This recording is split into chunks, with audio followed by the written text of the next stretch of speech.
ಹೈಕಮಾಂಡ್ಗೆ ಕಾಲ್ ತುಳಿತ ಪ್ರಕರಣಕ್ಕೆ ಸಂಬಂಧಪಟ್ಟಂತೆ ಈಗಾಗಲೇ ತುರ್ತು ಬುಲಾವ್ ಮೇರೆಗೆ ಸಿಎಂ ಮತ್ತು ಡಿಸಿಎಂ ಹೋಗಿದ್ದಾರೆ. ಇದಕ್ಕೆ ಗೃಹ ಸಚಿವರು ರಿಯಾಕ್ಷನ್ ಕೊಟ್ಟಿದ್ದಾರೆ.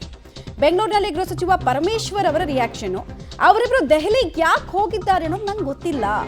ಕಾಲ್ ತುಳಿತ ಪ್ರಕರಣದ ಮಾಹಿತಿಯನ್ನು ಕೊಡಬಹುದು, ನನ್ನನ್ನು ದೆಹಲಿ ಕರೆದಿಲ್ಲ, ಕರೆದ್ರೆ ನಾನೂ ಹೋಗ್ತೀನಿ.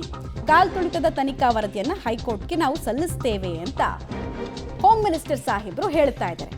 ಏನೇ ಇನ್ಫಾರ್ಮೇಶನ್ ಕೇಳಿದ್ರು ಅವ್ರದ್ದು ಹೇಗಿದ್ರು ಕೂಡ ಒಂದು ರೆಡಿಮೇಡ್ ಉತ್ತರ ಇರುತ್ತಲ್ಲ, ಗೊತ್ತಿಲ್ಲ, ಮಾಹಿತಿ ಪಡಿತೀನಿ ಅಂತ.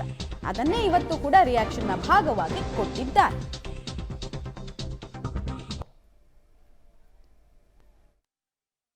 ಅಲ್ಲ, ನಮ್ಮ ಹೈಕಮಾಂಡ್ನವ್ರು ಕರೆದಿದ್ದಾರೆ ಸಿ ಎಂ ಅವರನ್ನು, ಡಿ ಸಿ ಎಂ ಅವರನ್ನು.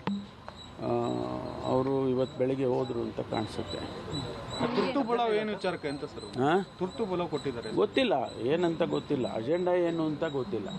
ಸಂಪುಟ ಪುನರ್ರಚನೆ ನಮಗೇನು ಗೊತ್ತಾಗುತ್ತೆ ರೀ, ಸ್ಪೆಕ್ಯುಲೇಟ್ ಮಾಡಕ್ ಹೋಗಲ್ಲ. ಗೊತ್ತಿಲ್ಲ. ಕರೆದ್ರೆ ಹೋಗ್ತೀವಿ. ನಮಗೆ ಯಾರಿಗೂ ಕರೆದಿಲ್ಲ. ಬೇರೆ ಅವರ ಅಧ್ಯಕ್ಷರು ಮತ್ತು ಉಪಮುಖ್ಯಮಂತ್ರಿಗಳಿದ್ದಾರೆ, ಮಾನ್ಯ ಶಿವಕುಮಾರ್ ಅವರು.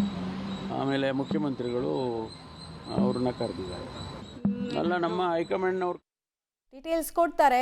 ಮಸೂದ್ ನೇರ ಸಂಪರ್ಕದಲ್ಲಿ ಜಾಯ್ನ್ ಆಗ್ತಾರೆ. ಮಸೂದ್, ಗೃಹ ಸಚಿವರಿಗೆ ಯಾವ ಇಶ್ಯೂನ್ ಕೇಳಿದ್ರು ಕೂಡ ಗೊತ್ತಿಲ್ಲ ಅನ್ನೋದು ಒಂದು ರೆಡಿಮೇಡ್ ಆನ್ಸರ್ ಇರುತ್ತೆ, ಅಥವಾ ಮಾಹಿತಿ ಪಡ್ಕೊಳ್ತೀನಿ ಅನ್ನೋದು ಒಂದಿರುತ್ತೆ. ಇವತ್ತು ಕೂಡ ಅದೇ ರೀತಿ ಅದೇ ದಾಟಿಯಲ್ಲಿ ಉತ್ತರ ಕೊಟ್ಟಿದ್ದಾರೆ. ಬಟ್ ಇದನ್ನೆಲ್ಲ ನೋಡ್ತಾ ಇದ್ರೆ ಕಾಂಗ್ರೆಸ್ನಲ್ಲಿ ಗೃಹ ಸಚಿವರನ್ನ ಸೈಡ್ ಲೈನ್ ಮಾಡ್ಲಾಗ್ತಾ ಇದೆಯಾ ಅನ್ನೋದು ಒಂದು ಪ್ರಶ್ನೆ. ಕೌಂಟರ್ ವೆಯ್ಟ್ ಪಾಲಿಟಿಕ್ಸ್ ವಿಚಾರವಾಗಿ ನಾನು ಮಾತಾಡೋದಾದ್ರೆ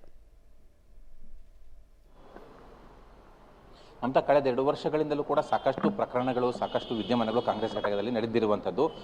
ಎಲ್ಲ ವಿದ್ಯಮಾನಗಳನ್ನು ಕೂಡ ಅವಲೋಕನ ಮಾಡಿದಾಗ ಎಲ್ಲೋ ಒಂದು ಕಡೆ ಮುಖ್ಯಮಂತ್ರಿಗಳಾಗಲಿ ಅಥವಾ ಉಪಮುಖ್ಯಮಂತ್ರಿಗಳಾಗಲಿ ಹೋಮ್ ಮಿನಿಸ್ಟರ್ನ ಸೈಡ್ಲೈನ್ ಮಾಡುವಂತಹ ಪ್ರಕರಣಗಳು ಇದ್ದೇ ಇದ್ದಾವೆ. ಇದನ್ನೇ ಬಿಜೆಪಿ ಪದೇ ಪದೇ ಹಿಡ್ಕೊಂಡು ಆರೋಪಗಳನ್ನ, ಟೀಕೆಗಳನ್ನ ಮಾಡ್ತಾನೆ ಇದೆ. ಕಳೆದ ಕೆಲ ದಿನಗಳ ಹಿಂದಷ್ಟೇ ಏನು ಕಾಲ್ ತುಳಿತ ಪ್ರಕರಣ ನಡೀತು, ವಿಜಯೋತ್ಸವ ಕಾರ್ಯಕ್ರಮ ಹಮ್ಮಿಕೊಳ್ಳಲಾಗಿತ್ತು.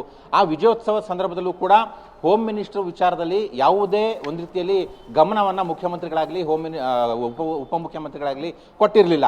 ಪೊಲೀಸ್ ಅನುಮತಿ ಆಗಲಿ ಅಥವಾ ಪೊಲೀಸರ ಹಿರಿಯ ಅಧಿಕಾರಿಗಳ ಜೊತೆ ಕನ್ಸಲ್ಟ್ ಮಾಡೋದಾಗ್ಲಿ ಎಲ್ಲವನ್ನೂ ಕೂಡ ಮುಖ್ಯಮಂತ್ರಿಗಳ ಹಂತದಲ್ಲೇ ನಡೆದಿತ್ತು, ಹಿರಿಯ IAS ಅಧಿಕಾರಿಗಳ ಹಂತದಲ್ಲೇ ನಡೆದಿತ್ತು. ಕಟ್ಟ ಕಡೆದಾಗಿ ಗೊತ್ತಾಗಿದ್ದೇ ಪರಮೇಶ್ವರ್ ಅವರಿಗೆ. ಮುಖ್ಯಮಂತ್ರಿಗಳು ಏನು ಹೇಳ್ತಾರೆ ಅದರಂತೆ ನಾನು ಕೇಳಿದ್ದೇನೆ, ನನ್ನ ಪಾತ್ರ ಇದರಲ್ಲಿ ಏನೂ ಇಲ್ಲ ಅಂತ ಈಗಾಗಲೇ ಹೈಕಮಾಂಡ್ಗೂ ಕೂಡ ಪರಮೇಶ್ವರ್ ವರದಿ ಕೊಟ್ಟಿದ್ದಾರೆ.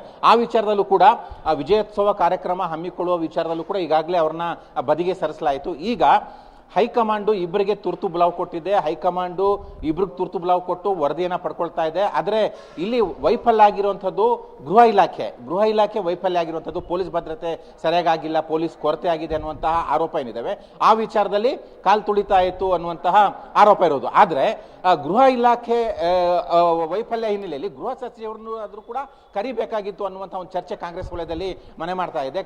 ಯಾಕೆ ಗೃಹ ಸಚಿವರನ್ನ ಹೈಕಮಾಂಡ್ ಕರೆದಿಲ್ಲ ಅನ್ನುವಂಥದ್ದು ಈಗಾಗಲೇ ಫೋನಲ್ಲಿ ಕಾಂಟ್ಯಾಕ್ಟ್ ಮಾಡಿದ್ರು, ನಾನು ಫೋನಲ್ಲೇ ವರದಿ ಕೊಟ್ಟಿದ್ದೇನೆ ಅನ್ನುವಂಥ ಮಾತನ್ನ ಗೃಹ ಸಚಿವರು ಹೇಳಿದ್ದಾರೆ. ಆದ್ರೆ ದೆಹಲಿಗೆ ಯಾಕೆ ಕರೆದಿಲ್ಲ? ಎಲ್ಲೋ ಒಂದ್ ಕಡೆ ಇವ್ರನ್ನ ಅಷ್ಟೊಂದು ಗಂಭೀರವಾಗಿ ಕಾಂಗ್ರೆಸ್ ಹೈಕಮಾಂಡ್ ಕೂಡ ಪರಿಗಣಿಸಿಲ್ವಾ ಅನ್ನುವಂಥ ಚರ್ಚೆಗಳಿಗೆ ಮನೆ ಮಾಡಿರುವಂಥದ್ದು. ಸದ್ಯ CM DCM ಹೋಗಿದ್ದಾರೆ. ಗೃಹ ಸಚಿವರಿಗೆ ನಾನು ಕರೆ ಬಂದ್ರೆ ನನಗೆ ಹೋಗ್ತೇನೆ, ನನಗೇನು ಅವ್ರು ಕರೆದಿಲ್ಲ, ಅವ್ರಿಬ್ರು ಯಾಕೆ ಹೋಗಿದ್ದಾರೆ ಗೊತ್ತಿಲ್ಲ, ಬಹುಶಃ ಇದ್ರ ಬಗ್ಗೆ ವರದಿ ಕೊಡ್ಬೋದು, ನನಗಿನ್ನೂ ಕರೆ ಬಂದಿಲ್ಲ ಅನ್ನುವಂಥ ಮಾತನ್ನ ಅವ್ರು ಹೇಳಿದ್ದಾರೆ.